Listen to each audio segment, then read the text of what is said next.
I said no to my stepdaughter's $20,000 demand. 90 minutes later, cops escorted me from my own house. My wife stayed silent. They thought they'd won. They had no idea what I'd been building for 6 years. By the time they realized what they'd signed, it was too late. My name is Robert Hutchinson. People call me Rob. I'm 61 years old, retired from pharmaceutical sales 3 years back after spending 35 years convincing doctors that our compounds were worth prescribing.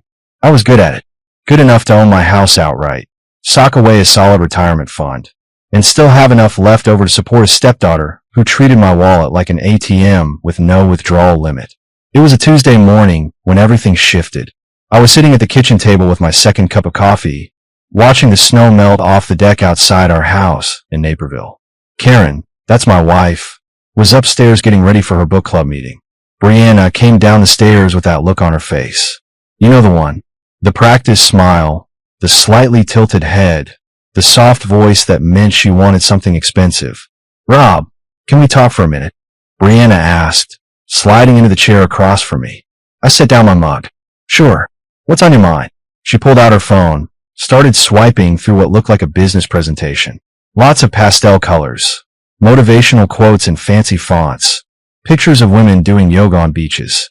So, I've been working really hard on expanding my coaching business, she began. And there's this incredible opportunity. There's a transformational leadership retreat in Sedona next month.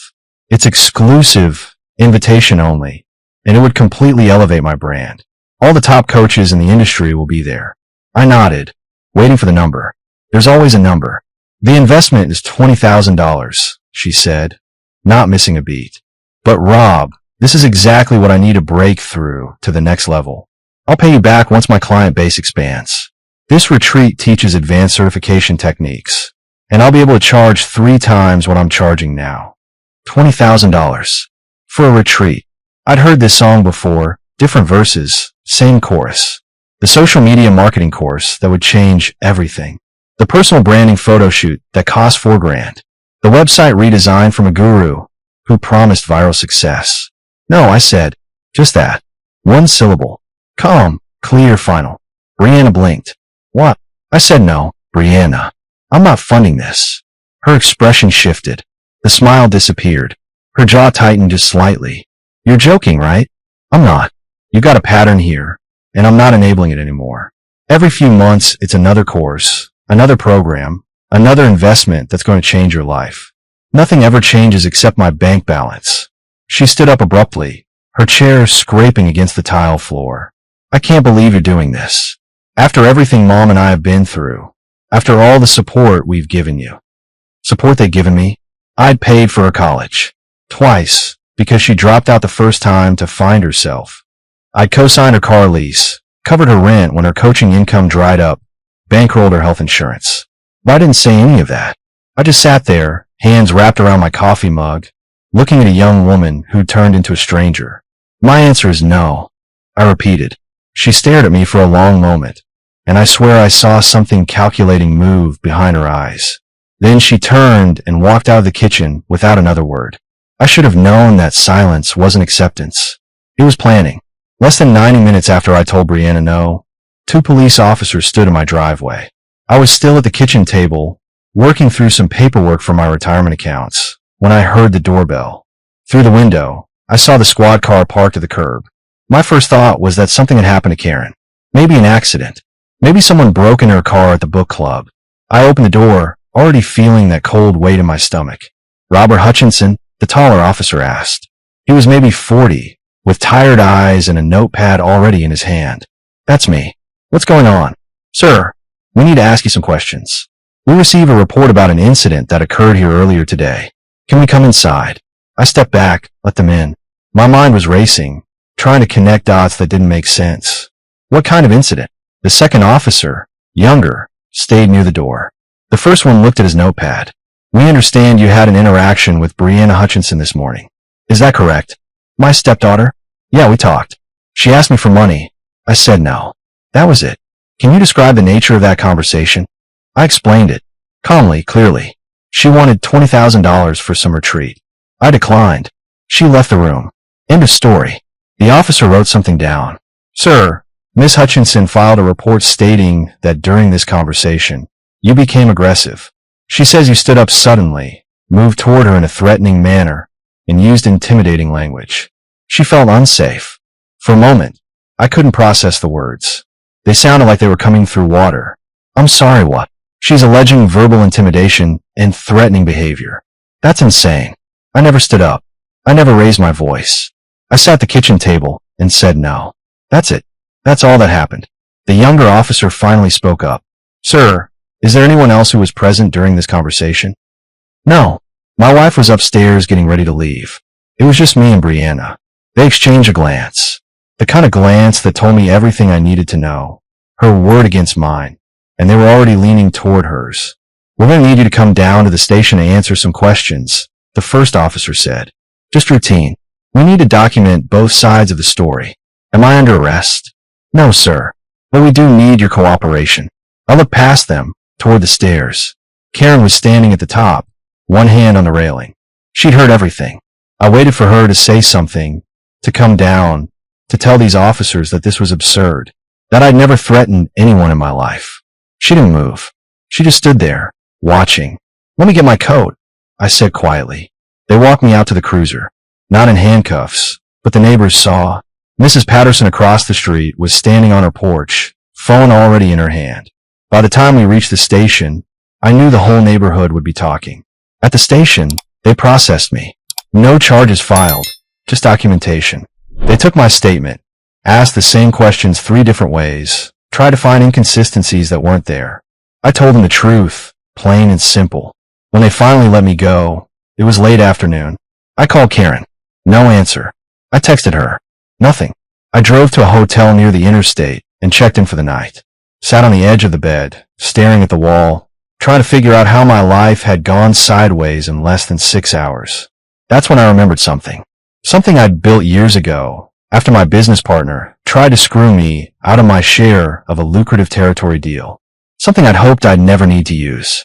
I pulled out my phone and scrolled through my contacts until I found the name I was looking for. Leonard Shaw, attorney at law. I hit dial. Leonard Shaw's office was in a strip mall between a tax preparer and a chiropractor. Nothing fancy, no marble floors or mahogany desks. Just a man who knew the law better than anyone I'd ever met. I'd first crossed paths with him 7 years ago when my former business partner, a guy named Rick Greenwell, tried to cut me out of a major commission deal. Leonard helped me navigate that mess, and in the process, taught me something valuable. Never trust handshakes when you can have contracts. I walked into his office the next morning, carrying a fireproof lockbox I'd kept in my car trunk. Leonard looked up from his desk, reading glasses perched on his nose. He was 63, thin as a rail, with gray hair combed straight back. Rob, didn't expect to hear from you again. Wish I didn't have to call, I said, setting the box on his desk. But here we are. I explained everything. Brianna's request, my refusal, the police visit, Karen's silence. Leonard listened without interrupting, occasionally jotting notes on a yellow legal pad. When I finished, he leaned back in his chair. So your stepdaughter filed a false report, and your wife is backing her version of events. She hasn't said she's backing it, but she's not defending me either. That's the same thing. Leonard nodded slowly. What's in the box? I opened it. Inside were documents I'd organized after the Greenwell situation. Property deeds, trust agreements, refinancing paperwork, account transfer forms. Everything meticulously labeled and filed. After Rick tried to screw me, I made a decision. I explained. I'd never let myself be vulnerable again. When Karen and I refinanced the house 4 years ago, I restructured how the title was held, created an LLC to hold the property. She signed everything without reading it. Leonard pulled out the refinancing documents, flipping through pages. He stopped at page 28, paragraph 4. Conditional transfer clause. Triggered by verified false legal claims. Exactly. And the trust, he asked, pulling out another folder. Set up 3 years ago. Brianna was listed as a potential beneficiary, but there's a retroactive exclusion clause. If any beneficiary commits fraud or files malicious legal misrepresentation against me, they're removed. Permanently. Leonard studied the documents for several minutes. Finally, he looked up. You built yourself a legal fortress. I built myself a way out if I ever needed one. Do you want to execute these triggers? I thought about Karen standing at the top of those stairs, silent. About Brianna's calculated expression when I'd said no. About sitting in that police interview room, defending myself against lies. Yes, I said. Start the process. Leonard pulled out a fresh legal pad. Then we need to move carefully and quickly. First thing, we document everything. Second, we file the trigger notifications. Third, we prepare for the fallout. How bad will the fallout be? He looked at me over his glasses. For them, catastrophic. For you, you'll walk away clean, but you'll walk away alone. I nodded. I'd already lost my family the moment Brianna picked up that phone to call the police. Let's do it, I said. Leonard worked fast. By that afternoon, he'd filed the first set of notifications with the county recorder's office. The conditional transfer clause was now active, pending verification of Brianna's false statement. All we needed was proof that her allegations were fabricated. The police report will help, Leonard explained, spreading documents across his desk. But we need something stronger. Something undeniable. Like what? Like her own words contradicting the official statement. Like evidence showing no confrontation occurred. I thought about it for a moment. My neighbor has one of those doorbell cameras. The kind that records everything. Leonard's eyes lit up. Which neighbor? The Pattersons. Across the street. Their camera faces our driveway and front door. Go talk to them. Today. Get that footage before it auto-deletes. I drove back to Naperville that evening, parking 2 blocks from my house. Walked to the Pattersons' place just as the sun was setting. Doug Patterson answered the door, looking uncomfortable the moment he saw me. Rob. Hey. He didn't invite me in. Doug, I need a favor. You got that Ring camera on your front door, right? Yeah, why? It probably caught me leaving with the police yesterday. I need that footage. It'll prove I wasn't aggressive, wasn't fighting, wasn't any of the things my stepdaughter claimed. Doug shifted his weight. Look, man, I don't want to get involved in whatever's going on with your family. I'm not asking you to get involved. I'm asking you to show me what your camera recorded. That's it. He hesitated, then sighed. Wait here. 5 minutes later, he came back with his phone, pulled up the app, scrolled to yesterday's afternoon timeline. There it was. Me opening the door, the officers standing calm and professional, me walking to their cruiser without resistance. No handcuffs, no struggle, no aggression. Just a man cooperating. Can you send that to me? I asked. Doug looked torn. Rob, my wife's already nervous about this. She's friends with Karen. I understand. But this is my life they're destroying. Please. He stared at the screen for a long moment, then nodded. Give me your email. The video hit my inbox before I made it back to my car. I forwarded it immediately to Leonard with the subject line, evidence. He called me 20 minutes later. This is good. Really good. Shows you were calm, cooperative. Contradicts any narrative about aggressive behavior. What's next? Now we wait for the police to close their investigation. Once they determine there's insufficient evidence, that becomes the trigger. The moment that report is filed, your clauses activate automatically. I sat in my car, watching my house from 2 blocks away. Lights were on in the living room. Karen's car was in the driveway. Brianna's little hybrid was parked behind it. They thought they'd won. Thought they'd push me out, taken control. They had no idea the ground was already shifting beneath them. 3 days after I met with Leonard, I got a call from a number I didn't recognize. Wyoming area code. I almost sent it to voicemail, but something made me answer. Rob Hutchinson. The voice was rough, weathered, familiar in a way that made my chest tighten. Speaking. It's Tony. Tony Briggs. I sat down slowly. Tony Briggs. Brianna's biological father.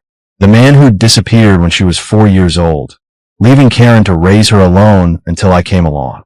I never met him. Never even seen a photo. Karen refused to talk about him. How did you get this number? I asked. Wasn't hard. I've been keeping tabs on my daughter. Saw what happened with the police report. Figured you might want to hear what I know about Brianna and her mother. What are you talking about? Tony let out a dark laugh. Karen's got a pattern, man. She did the same thing to me 15 years ago. We got in an argument about money. I said no to something she wanted, and boom.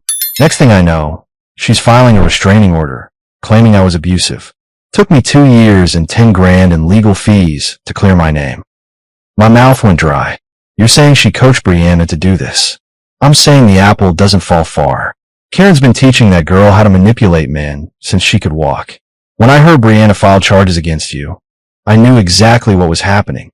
History repeating itself. Why are you telling me this? Because I got screwed, and I don't want to see another guy go through it. Also, because I got documentation. Court records, transcripts, the whole 9 yards. If you need proof that this is their playbook, I've got it. I gave him Leonard's contact information, told him to send everything directly to my attorney. After we hung up, I sat in the hotel room staring at nothing. Karen hadn't just enabled Brianna's lie. She trained her for it. Leonard called me that evening. Your friend Tony sent me 15 years of documentation. Rob, this is a pattern. Karen filed false allegations against him, got caught lying, and the case got dismissed. It's all here. Can we use it? Absolutely. Shows a history of manipulative behavior. If this goes to court, it'll destroy Karen's credibility. But I wasn't thinking about court. I was thinking about how many years I'd wasted trusting someone who'd been playing me from the start. The investigation closed 2 days later. Insufficient evidence. The detective called me personally to apologize for the inconvenience. Said Brianna's statement had inconsistencies, and the doorbell footage contradicted her timeline. Leonard called 30 minutes after that.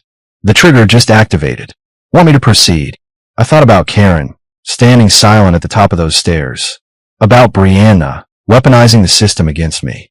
About Tony's warning. Full speed ahead, I said. The first document hit the county recorder's office on a Tuesday morning. A notice of conditional property transfer, executed under the LLC agreement Karen had signed 4 years earlier. The house was no longer jointly owned. It was now solely under my LLC's control, with Karen listed as an occupant pending review. She called me that afternoon, voice shaking. Rob, what is this? The mortgage company sent me something about the title changing. Read the paperwork you signed, Karen. It's all there. I don't understand. This says I don't own the house anymore. That's correct. When you backed Brianna's false accusation, you triggered a conditional clause. Your ownership rights were voided. Silence. Then quieter. You can't do this. I already did. Check your bank accounts while you're at it. I hung up. 30 seconds later, Leonard confirmed the second wave. Joint accounts frozen. Karen's access revoked pending investigation of fraud. Credit cards canceled. Her name removed from my emergency funds. By that evening, Brianna had figured out too. She showed up at Leonard's office, banging on the door after hours. He called me from inside, speakerphone on. Your stepdaughter is outside my building. Making quite a scene, Leonard said calmly. I could hear her shouting in the background. This is illegal. I'm calling my lawyer. Tell her to read the trust documents, I said. She's been removed as a beneficiary. Retroactively. Every cent I set aside for her is gone. Leonard walked to the window. Miss Hutchinson, I'm going to call the police if you don't leave the premises. The shouting stopped. I heard footsteps retreating. That went well, Leonard said dryly. 3 days later, the real damage became visible. Brianna's lifestyle coaching business, the one she'd built on Instagram and empty promises, started collapsing. Her office space, the trendy loft she'd been renting downtown, sent her an eviction notice. The landlord had contacted Leonard after receiving notification that my personal guarantee was revoked. Without my financial backing, she couldn't cover rent. Her investors, 2 acquaintances I'd brought into her business as a favor, pulled out after receiving letters from Leonard stating I was no longer affiliated with her ventures. One of them called me directly. Rob, what's going on? We invested because you vouched for her. She lied to the police about me. Filed false charges. I'm not vouching for anything anymore. Jesus. Okay. Yeah, we're out. Brianna tried to pivot. Changed her business name. Rebranded her Instagram. Posted about new beginnings and cutting toxic people out. But the damage was done.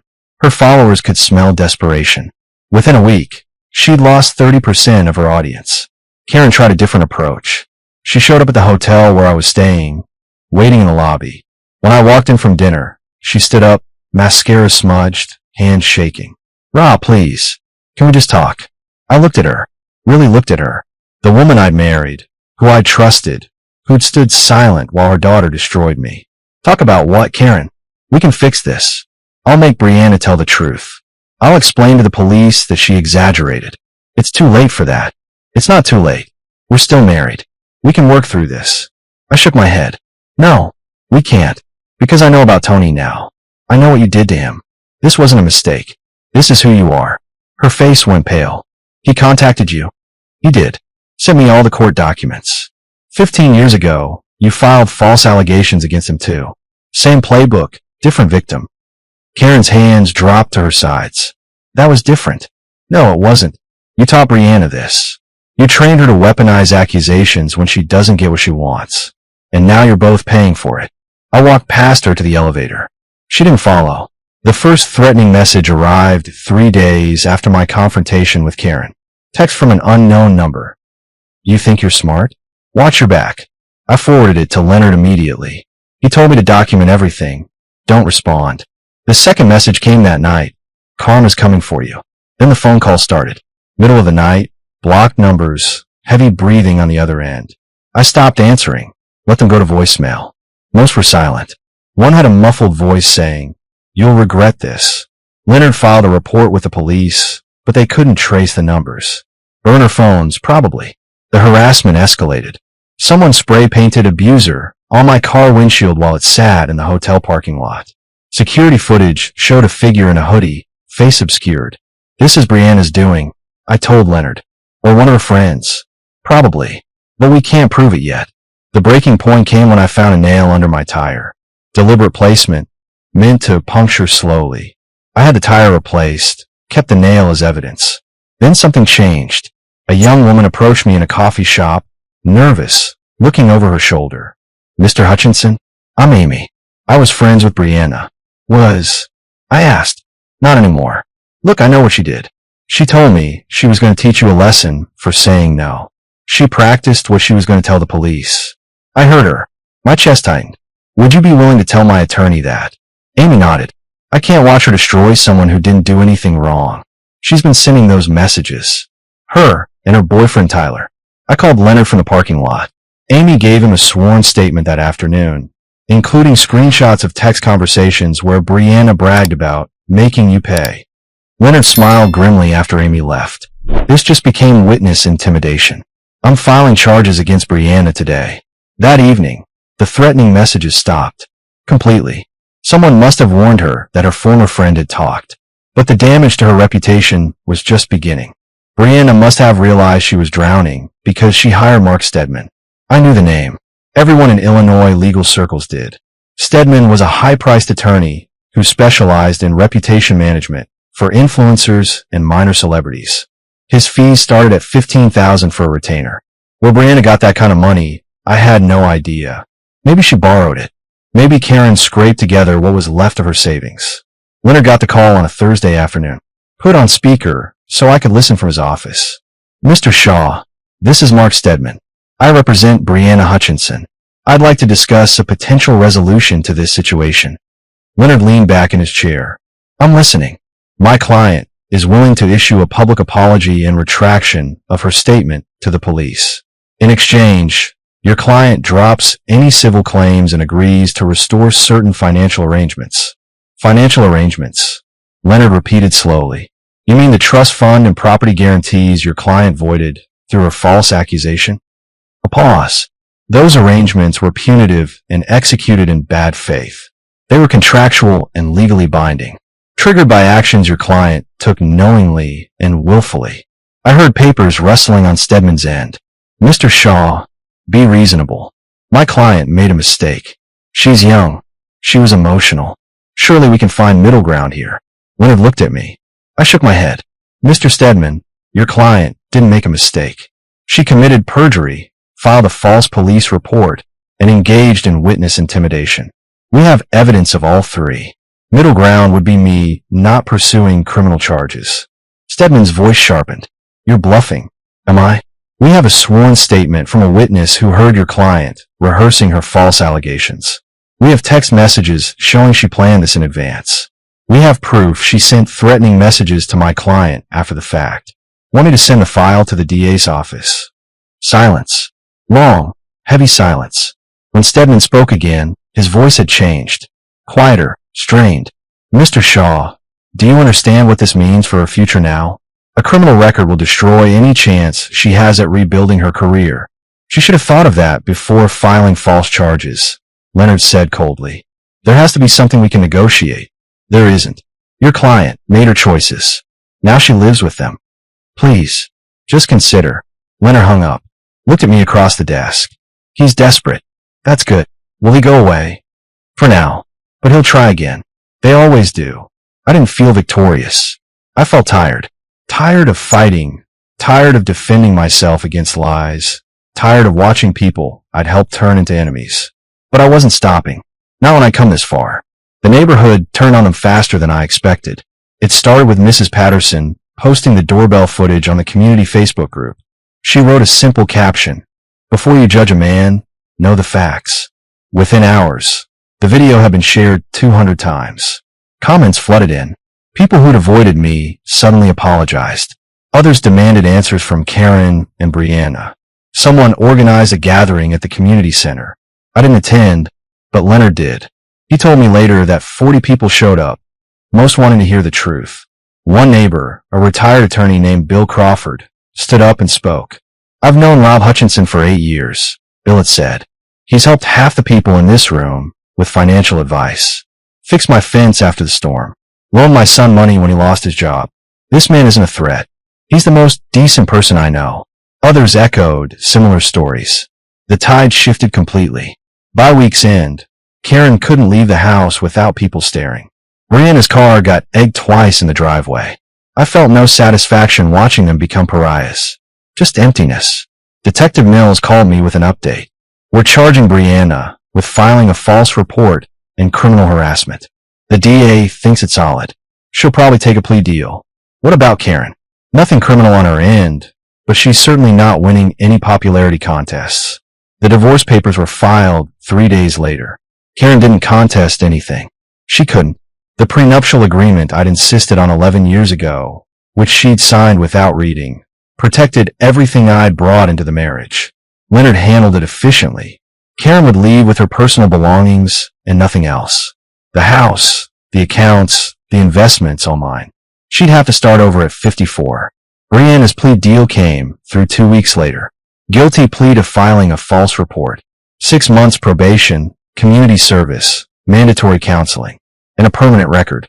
Her coaching business was finished. Her social media accounts stayed private. The girl who wanted $20,000 to elevate her brand had nothing left to elevate. I stood in the empty house 8 months after everything started. Karen and Brianna had moved out 3 weeks earlier, relocated to Indiana to live with Karen's sister. I'd heard through the neighborhood grapevine that Karen was working as a receptionist at a dental office. Brianna was stocking shelves at a retail store. The house felt different now. Cleaner somehow, despite the dust. Tony Briggs called me one last time before I put the place on the market. How you holding up, Rob? Better than I expected. I'm glad someone finally beat Karen at her own game. Took me years to recover for what she did. At least you were prepared. Thanks for the warning. Probably saved me more than you know. After he hung up, I walked through each room one final time. Remember the good years before things turned poisonous. But those memories belong to a different life now. Leonard had handled everything perfectly. The house sold within a month to a young family. I used the proceeds to buy a smaller place in Michigan, near the lake where I used to fish as a kid. My old friend Jake, the one who'd stood up at that community meeting, helped me move. As we loaded the last box into the truck, he asked, "Any regrets?" About protecting myself. No. About trusting them in the first place. Maybe. You did right, Rob. Standing up for yourself isn't wrong. I drove north the next morning. Didn't look back. The new place was simple. 2 bedrooms, wood-burning stove, view of the water. No ghosts, no history, no lies. I spent my days fishing, reading, occasionally consulting for former clients who still trusted my judgment. Lived quietly, kept to myself, let the past fade into background noise. One afternoon, my phone buzzed with a Facebook notification. Brianna had unblocked me and sent a message. "I'm sorry for what I did. I was wrong. I hope you can forgive me someday." I read it twice, then deleted it without responding. Forgiveness requires trust, and that well had run completely dry. Some bridges, once burned, should stay that way. I set the phone down, picked up my fishing rod, and walked down to the dock. The water was calm, the sky clear. For the first time in years, I felt like I could breathe. That was enough.